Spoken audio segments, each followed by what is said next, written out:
Salut à tous, c'est Conscience Foot. Conscience Foot, c'est l'amour du ballon rond. Je partage ma passion footballistique avec des analyses d'avant-match, des débriefs d'après-match, l'actualité du foot et le mercato. Content de vous retrouver pour une nouvelle vidéo. Qui dit nouvelle vidéo dit changement de décor. J'ai changé d'endroit pour filmer mes vidéos.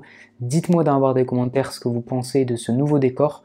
Moi personnellement, je préfère celui-ci. Pour cette nouvelle vidéo, j'ai décidé de vous partager mon avis sur le classement de la Ligue 1 2021-2022, ce que j'en pense, et je vais expliquer pourquoi je vois ces équipes à telle place et les joueurs qui sont intéressants dans chaque club. Allez, on est parti pour mon classement de Ligue 1. En 20e place, je vois le FC Metz. Le FC Metz qui reste sur une dynamique déjà très compliquée en fin de saison 2020-2021 avec beaucoup de défaites. C'est un effectif pour moi qui est plus faible que les autres équipes. Ils ont démarré très mal la saison, ils sont actuellement 20e avec déjà des défaites contre des concurrents directs comme Troyes et Strasbourg. Au niveau des joueurs intéressants pour le FC Metz, tout d'abord on a Ibrahima Niane, l'attaquant sénégalais qui a marqué 6 buts la saison dernière en 10 matchs. On a aussi l'expérience de Vincent Pajot et de Nicolas Depréville. Puis on a aussi Farid Boulaya, excellent dribbleur, qui est actuellement blessé. En 19e position, je vois Troyes. C'est un club quand même qui redescend beaucoup en Ligue 1. Après avoir passé une seule saison en Ligue 1, ils l'ont fait. Donc ils sont descendus de 2012 à 2013. Et pour la saison 2015-2016, après avoir accédé en Ligue 1, ils sont directement redescendus lors de ces saisons que je vous ai citées. Donc voilà, c'est un effectif quand même qui est plutôt faible comparément à d'autres équipes, qui a des joueurs plus intéressants et de meilleure qualité. Néanmoins, on a toujours des joueurs intéressants avec Tousgar, l'attaquant de Troyes, qui a marqué 16 buts l'an dernier en Ligue 2. Il est expérimenté, il a 33 ans. On a aussi le jeune Kwame au milieu de terrain qui a fait un excellent match d'ailleurs contre l'Olympique Lyonnais que j'ai vu et il est quand même très bon, il est solide physiquement. C'est un bon joueur de niveau technicité, il a une bonne technicité, une bonne vista. Et c'est un joueur intéressant, jeune en plus, donc c'est un joueur intéressant pour Troyes. Il y a aussi Chaval-Reims, c'était l'ancien numéro 10 de Reims, qui a quand même de l'expérience en Ligue 1 avec Reims, qui peut apporter pas mal à Troyes. Et on a aussi Renaud Ripart, qui était un bon attaquant à Nîmes. Il a passé, il me semble, 4 ou 5 saisons à Nîmes. Donc ça peut permettre à Troyes de peut-être viser plus haut et de se sauver en Ligue 1. En tout cas, voilà, je trouve quand même qu'ils ont une défense plutôt vieillissante, plutôt âgée. Donc je les vois quand même à la 19e place. À la 18e place, je vois l'AS Saint-Etienne, les Verts qui réalisent un début de saison très compliqué, ils sont actuellement 19e, 0 victoire en 7 matchs, avec un entraîneur Claude Puel qui est en réel manque d'inspiration. Claude Puel qui a rejoint les Verts lors de la saison 2019-2020, où il a fini 17e, donc la relégation n'était pas loin, et il a enchaîné avec donc la saison dernière, il a fini 11e, et c'était quand même très moyen, surtout dans le jeu. Il n'y a pas un réel projet de jeu, il n'y a pas une animation collective qui se crée, il n'y a pas un engouement collectif entre Claude Puel et ses joueurs. Donc voilà, c'est quand même très compliqué et je ne comprends toujours pas pourquoi d'ailleurs la Saint-Etienne ne licencie pas Claude Puel, parce que ça fait déjà plusieurs mois que c'est compliqué avec la Saint-Etienne, entre lui et les joueurs. C'est la pire défense aussi de Ligue 1, la Saint-Etienne, puisque 14 buts encaissés en 7 matchs, donc une moyenne de 2 buts par match. Néanmoins, voilà, ils ont des joueurs quand même plutôt intéressants. Tout d'abord avec Denis Bouanga qui est le meilleur joueur. C'est un très bon dribbleur, un bon buteur. Et c'est pour moi le meilleur joueur de la Saint-Etienne. On peut penser aussi à Romain Hamouna qui est quand même un taulier de cette équipe avec Loïc Perrin, mais Loïc Perrin est parti. Romain Hamouna quand même qui tient le club depuis plusieurs années. Qui est quand même assez décisif, même si là il est moins décisif que ces dernières années, qu'il y a 3-4 ans par exemple. Mais voilà, c'est un joueur sur qui on peut quand même compter. Et c'est quand même un cadre de l'AS Saint-Etienne, il a d'expérience, il a joué beaucoup de matchs sous les couleurs des Verts. Donc c'est un joueur important pour l'AS Saint-Etienne. Il y a aussi Wabi Kazri, qui devient aussi quand même un taulier avec l'AS Saint-Etienne, même s'il est moins décisif aussi. Les deux, en fait, Hamouna et Kazri sont ils ont baissé, on va dire, ils ont une moins bonne confiance en eux qu'auparavant. Mais voilà, Wabi Kazri, ça reste quand même un bon joueur, assez technique, avec une bonne vista, une intelligence de jeu et aussi de l'expérience quand même, c'est important dans un groupe qui est plutôt jeune quand même. Il y a aussi voilà, le jeune, en parlant de jeune, donc il y a le jeune Neyou, le milieu de terrain camerounais. C'est le numéro 8, c'est un récupérateur et je le trouve quand même plutôt bon. Je crois il me semble qu'il a 19 ans, 20 ans. C'est un joueur à surveiller pour l'avenir, en tout cas pour la Saint-Etienne, il peut faire du bien, il est plutôt technique. solide physiquement, avec une bonne vista, une bonne intelligence de jeu. Il s'est bien anticipé, il a un bon placement, il s'est bien anticipé. Donc voilà, ça reste un bon joueur. Il y a aussi Riyad Boudbouz qui peut apporter sa technicité pour la Saint-Etienne. Donc il y a quand même des joueurs intéressants.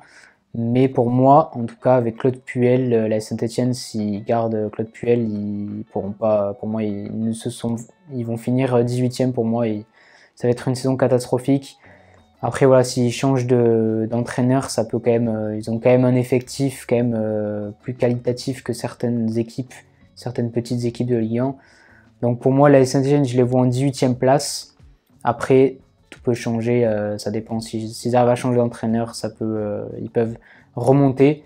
Mais pour l'instant, en plus avec la dynamique actuelle, je les vois 18e. À la 17e place, je vois Brest. Brest qui était déjà à la peine la saison dernière, ils ont fini 17e aussi. Ouais, c'est un mauvais début de saison pour Brest, avec un entraîneur quand même qui n'a pas beaucoup d'ambition offensive, Der Zakarian qui n'a pas de plan de jeu de clair. On va dire qu'il préfère quand même miser sur sa défense que sur une bonne animation offensive. On l'a vu au FC Nantes, on a vu les matchs du FC Nantes quand Der Zakarian était entraîneur, et c'était catastrophique. Il n'y avait clairement pas de plan de jeu, il n'y avait pas d'animation offensive. Certes, ça pouvait être solide défensivement, comme il a fait à Montpellier, il me semble qu'il a entraîné à Montpellier.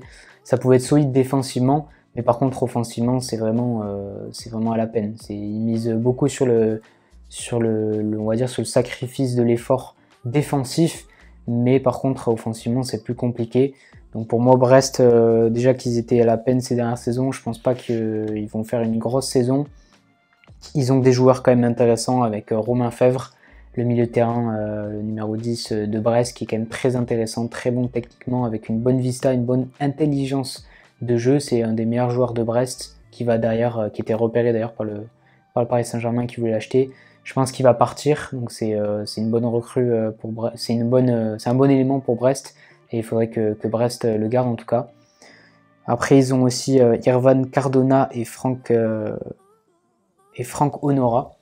Donc Cardona et Honora, c'est deux bons joueurs offensifs qui sont quand même très rapides. Je l'ai vu lors du match contre l'Olympique Lyonnais, ils se projettent très vite vers l'avant, ils proposent pas mal en profondeur. Ils sont plutôt intéressants.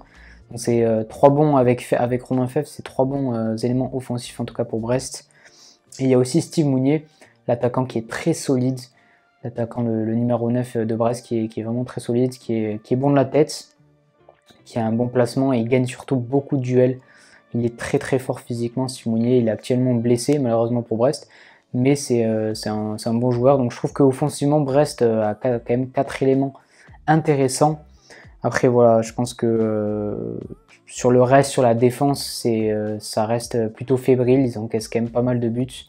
Donc voilà, je les vois en 17e place. En 16e place, je vois Lorient. Lorient qui a fini 16e la saison dernière. Ils se sont sauvés de justesse sur les dernières journées.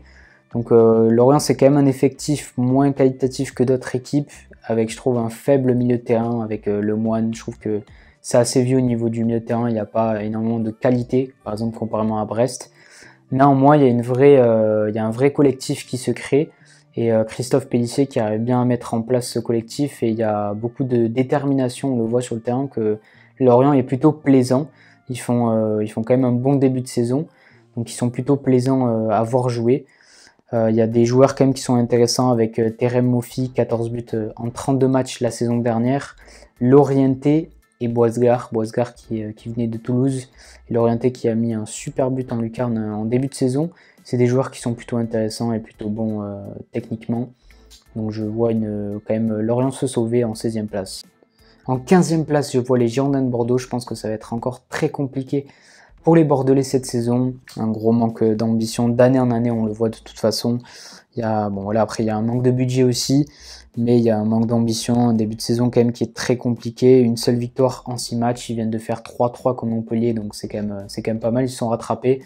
Mais ils sont encore quand même 16e, ils sont quand même à la peine, ils sont mal classés. Donc voilà, ils ont gagné contre Saint-Etienne, mais bon, c'est pas un exploit quand on voit la forme actuelle de Saint-Etienne. Il n'y a pas eu un réel recrutement qui a été fait par l'actionnaire de Bordeaux. C'est un effectif quand même plutôt moyen. Après, ouais, il y a des joueurs quand même intéressants avec Wang, qui est quand même un bon attaquant, qui est bien technique, qui marque pas mal de buts. 12 buts la saison dernière. c'est plutôt intéressant quand même. 12 buts, c'est quand même pas mal. Il y a aussi Yacine Adli qui est intéressant avec sa technicité, sa prise de décision, sa vista. Voilà, 5 passes décisives l'an dernier aussi quand même. Et il y a aussi des joueurs comme Otavio, Pembele, Costil. Otavio, il commence à être confirmé, ça commence à être quand même un cadre du côté des Bordelais. Il s'installe au milieu de terrain, il est plutôt costaud physiquement, c'est une tour quand même. Donc il est plutôt intéressant. On a Pembele, ça a été un bon recrutement quand même de la part de Bordeaux, d'aller chercher Pembele du Paris Saint-Germain. Et on a aussi Benoît Costil.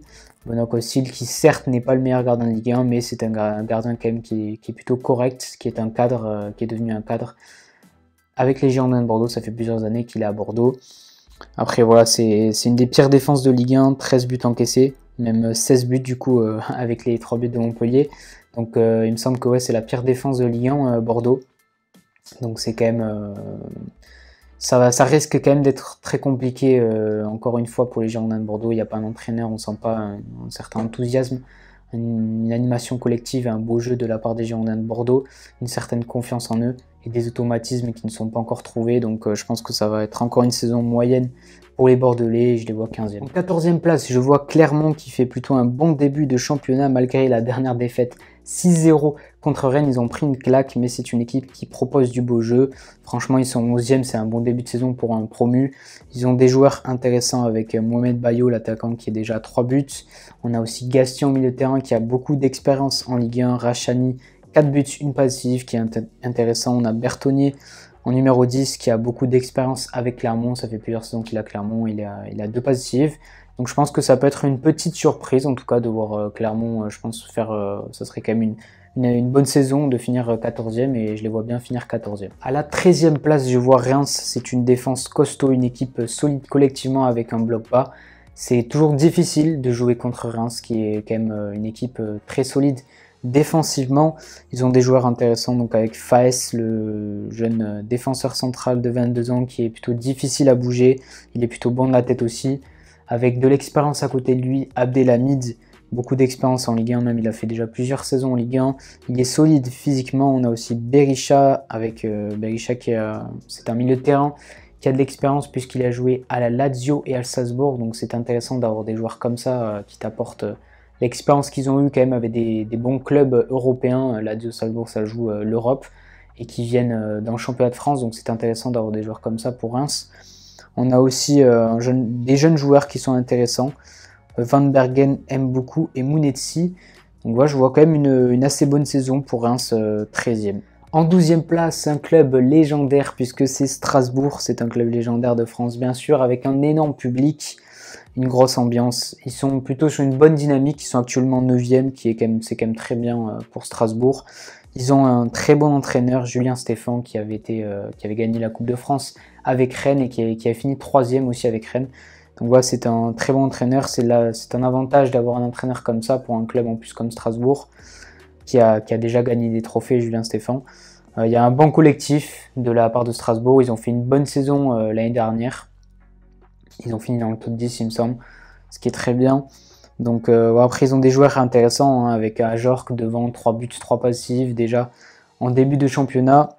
16 buts la saison dernière. Il est très bon de la tête, il a droit devant le but, donc voilà, c'est un très bon attaquant. On a aussi Kevin Gamero, et là c'est quand même une très bonne recrue de la part de Strasbourg. Certes, il a 34 ans, c'est plus le Kevin Gamero d'il y a longtemps, mais c'est quand même un Kevin Gamero qui a une grosse expérience. Il a joué au PSG, à Atlético Madrid, Séville, Valence, donc voilà, c'est un joueur qui a beaucoup d'expérience, et je trouve que l'avoir à Strasbourg, ça amène, même pour les jeunes, ça amène cette expérience-là, et ça peut les motiver à donner tout pour le club. Ça peut leur permettre de s'améliorer aussi. On a aussi Diallo qui est un bon buteur, il est déjà 3 buts, et on a Djikou qui est bon défensivement et de la tête. Donc je trouve qu'il y a quand même un vrai collectif qui émane de Strasbourg, avec quand même de la qualité, un bon entraîneur qui sait faire progresser les jeunes, Julien Stéphan.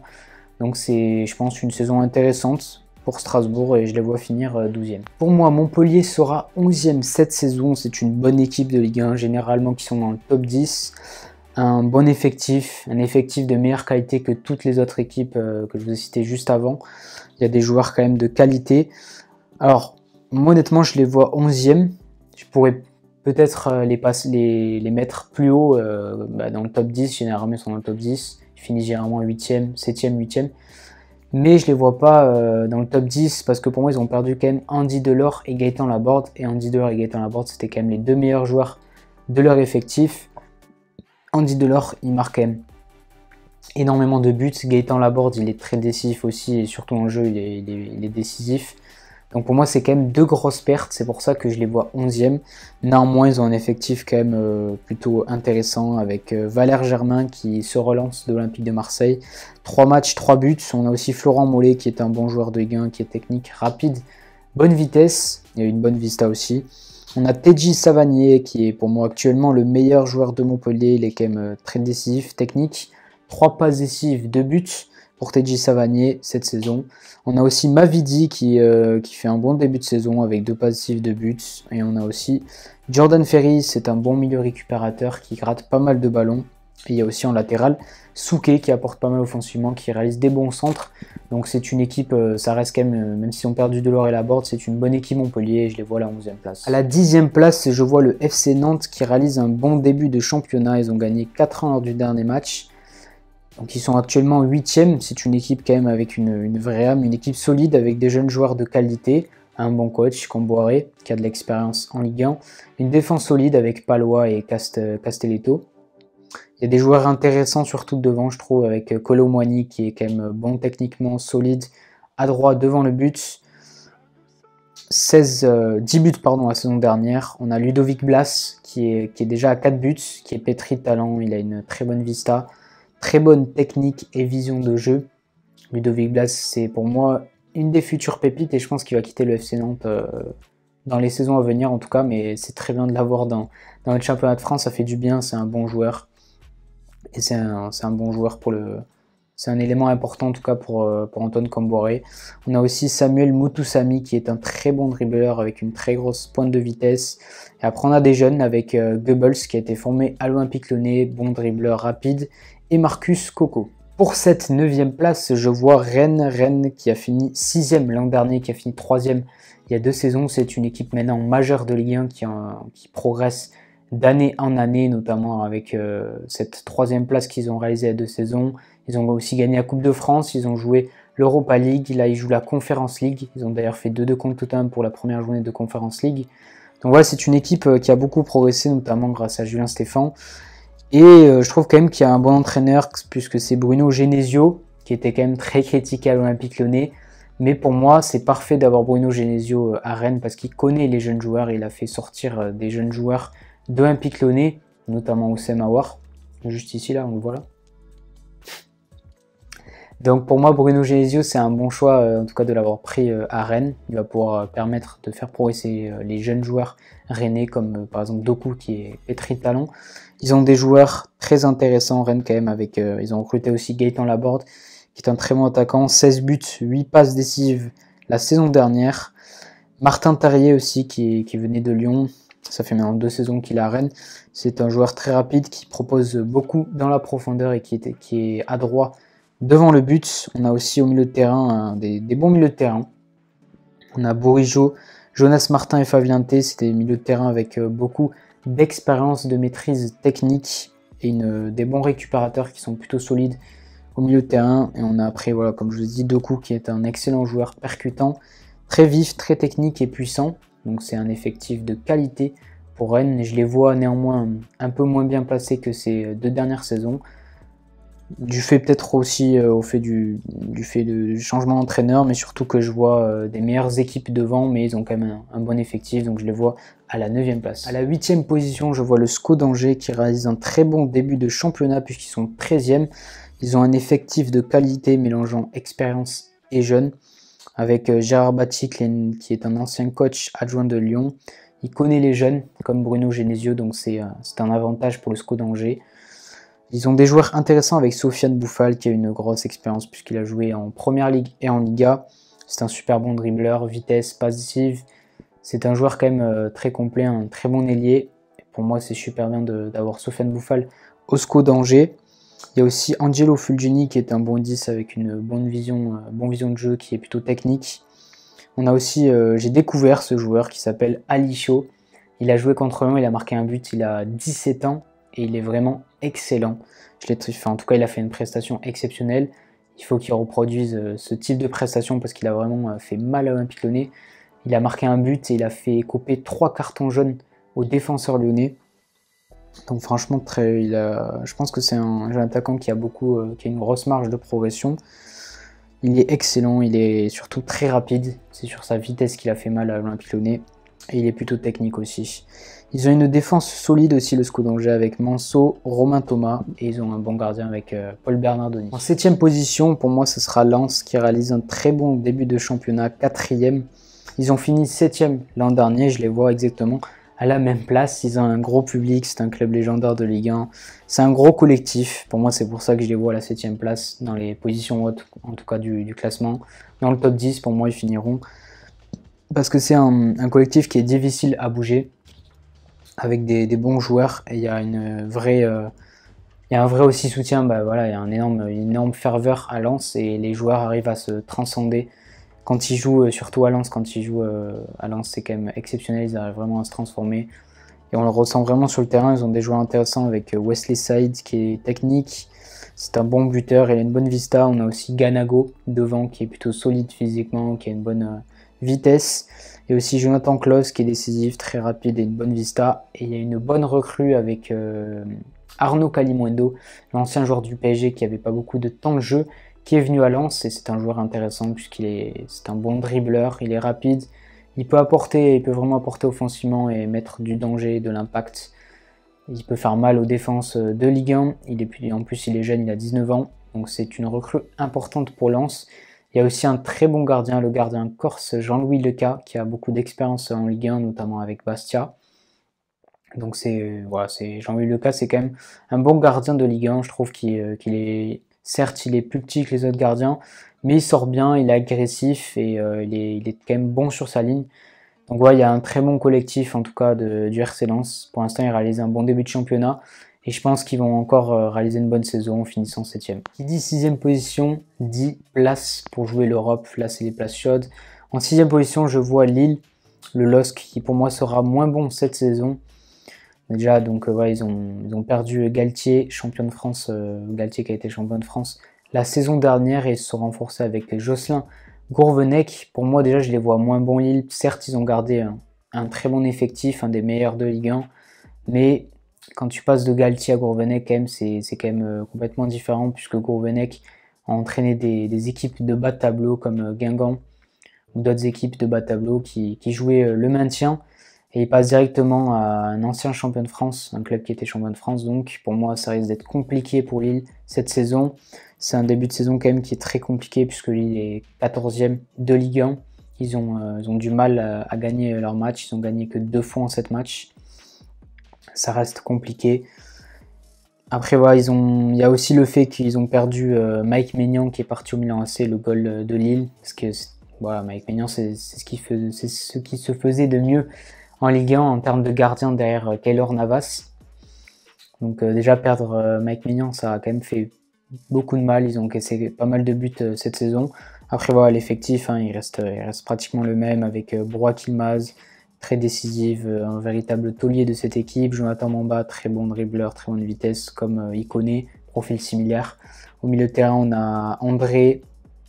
On a aussi Jonathan David en remplaçant l'attaquant Jonathan David, le Canadien, qui est jeune et qui est quand même un bon joueur. Derrière, c'est quand même costaud avec Fonte, Celik.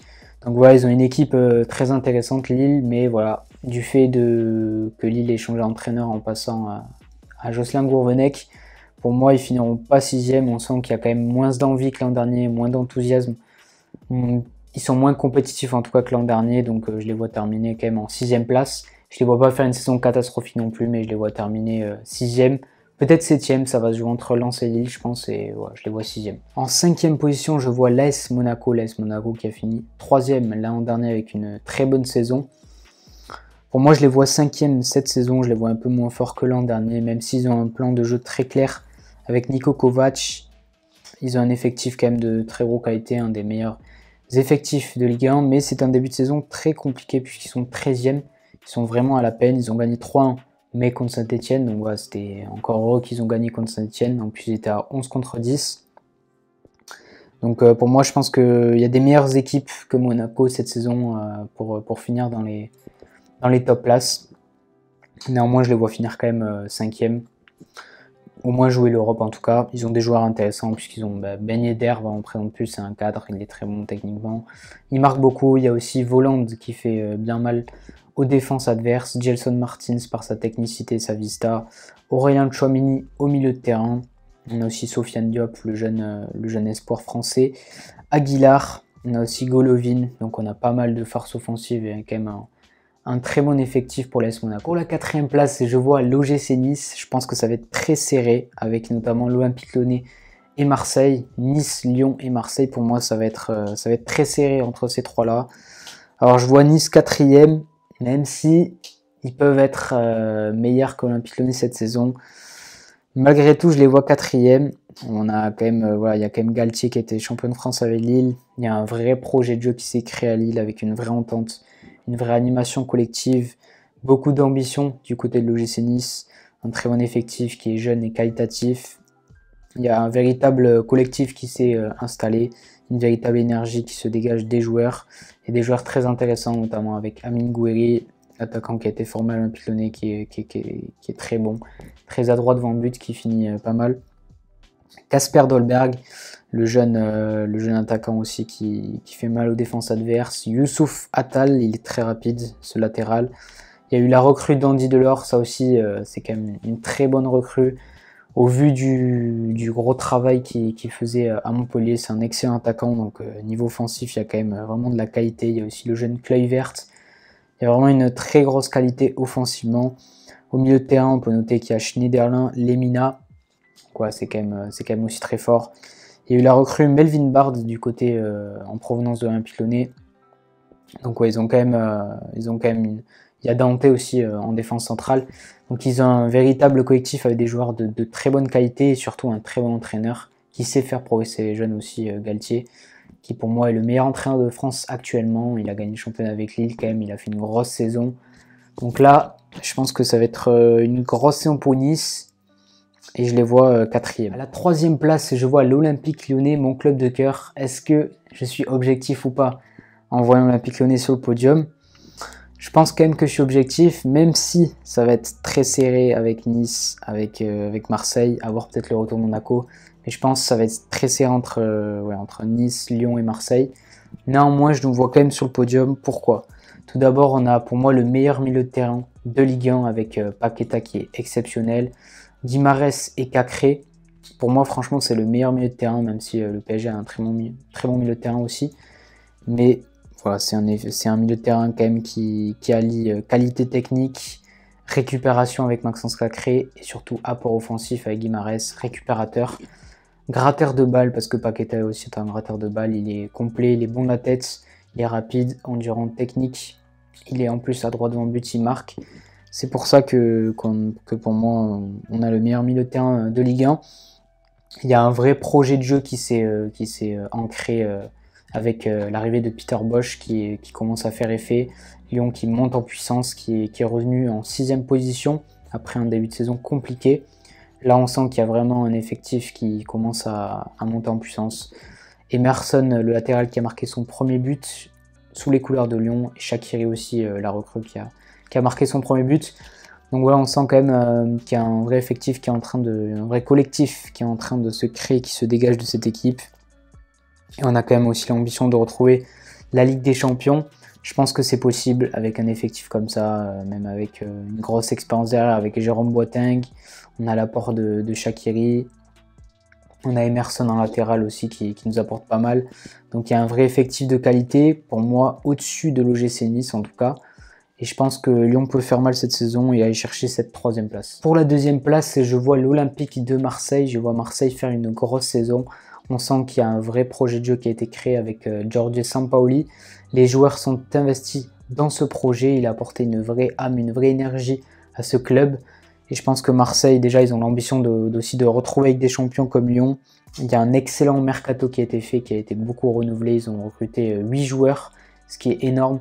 Ils ont recruté des joueurs de qualité comme Amin Harit, excellent dribbleur qui a déjà une expérience en Bundesliga. Il y a aussi la recrue Gerson au milieu de terrain qui peut beaucoup apporter de sa technicité, sa vision de jeu. On a eu aussi comme recrue, on a eu Dieng aussi, un jeune joueur de Marseille, un jeune joueur sénégalais de 19 ans qui fait un bon début de saison, il a marqué déjà plusieurs buts. Camara au milieu de terrain qui est plutôt bon, Luis Enrique devant qui peut être un bon joueur, même s'il a manqué un gros face-à-face sur les derniers matchs, ça reste un bon joueur quand même. Donc ils ont des joueurs, ils ont des joueurs quand même de qualité l'Olympique de Marseille. Ils ont aussi recruté le Turc Cengiz Under. Donc voilà, c'est des bonnes recrues qu'il y a eu du côté marseillais. Et il y a une vraie ambition comparément déjà à ces dernières années. On peut voir le mercato de l'Olympique de Marseille. Si on le compare aux années d'avant, bah, franchement, ça n'a rien à voir. Là, ils ont vraiment une ambition qui a été retrouvée, notamment avec un très bon mercato de Pablo Longoria. Donc je vois une grosse saison de l'Olympique de Marseille. S'ils continuent en tout cas dans cette dynamique, ils sont actuellement deuxième, je pense qu'ils peuvent aller chercher cette deuxième place. Maintenant, ça sera quand même compliqué avec l'OGC Nice et Lyon, à voir s'ils tiennent la cadence. Mais pour moi, l'Olympique de Marseille en tout cas va faire une grosse saison. En première position, ce n'est ni les Girondins de Bordeaux, ni l'AS Saint-Etienne, impossible. Pour moi, ce sera bien sûr le Paris Saint-Germain qui a perdu le championnat l'an dernier. Il y a un effectif qui est largement au-dessus des autres équipes. On peut voir déjà avec le recrutement qui a été fait. Ils ont un gros effectif tout simplement quand même qui reste au-dessus des autres équipes en tout cas. Que ce soit, si vous prenez chaque poste, Keylor Navas, Hakimi, Nuno Mendes, Kimpembe, Marquinhos, Verratti, Paredes. Même si pour moi, au milieu de terrain, Lyon a quand même un meilleur milieu de terrain, mais ouais, ils ont quand même un excellent milieu de terrain aussi. Verratti, Paredes, Wijnaldum, Messi, Neymar, Mbappé, Icardi, Di Maria. Il y a un gros effectif, Ander Herrera qui fait aussi un bon début de saison. Mais ouais, il y a un énorme effectif du côté du PSG. Et en plus, même s'ils mettent l'équipe B, ils ont quand même un effectif qui reste au-dessus des autres équipes en fait. Donc je pense que voilà, il n'y a pas de doute.